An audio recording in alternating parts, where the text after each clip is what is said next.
আসসালামু আলাইকুম। আমরা যারা শুটকি লাভার আছি তারা কিন্তু লইট্টা শুটকির ভর্তা বা ভুনা যেকোনো শুটকির ভর্তা বা ভুনা খুবই পছন্দ করি। তো আমি আজকে আপনাদেরকে আমি কিভাবে লইট্টা শুটকির ভর্তা করি সেটা দেখাচ্ছি। এখানে আমি পেঁয়াজ, রসুন এবং শুকনা মরিচ আর ধনিয়া পাতা সব একসাথে টেলে নিচ্ছি।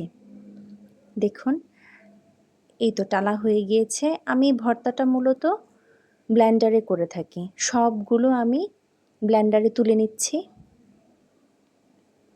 অল্প কয়টা মরিচ রেখে দিব আমি, যেন এটা পরে আমি মিক্সড করতে পারি। আচ্ছা, কারা কারা শুটকি ভর্তা এভাবে পছন্দ করেন তারা কিন্তু অবশ্যই পুরো ভিডিও দেখে কমেন্টে জানাবেন। আমি আগেই লইট্টা শুটকি কেটে বেছে সিদ্ধ করে তারপরে এখন আবার সয়াবিন তেল দিয়ে একটু ভেজে নিচ্ছি। চাইলে আপনারা সরিষা তেল দিয়েও ভেজে নিতে পারেন।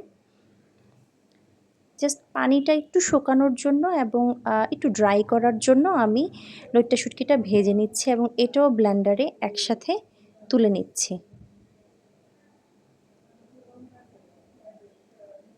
এখন এই যে ব্লেন্ড করে ফেললাম এক মুহূর্তেই, আমি আরেকটু রসুন এবং পেঁয়াজ কুচি ভেজে নিচ্ছি। ভেজে নেওয়ার পরে এখন এই সবগুলো আগে রাখা শুকনা মরিচ, লবণ এবং ধনিয়া পাতা সব একসাথে আবার মেখে নিব এবং আমি একটু আগে সব উপকরণ একসাথে দিয়ে যে ব্লেন্ড করে নিয়েছি সেটা এই মিশ্রণটার সাথে মিক্সড করে ফেলব।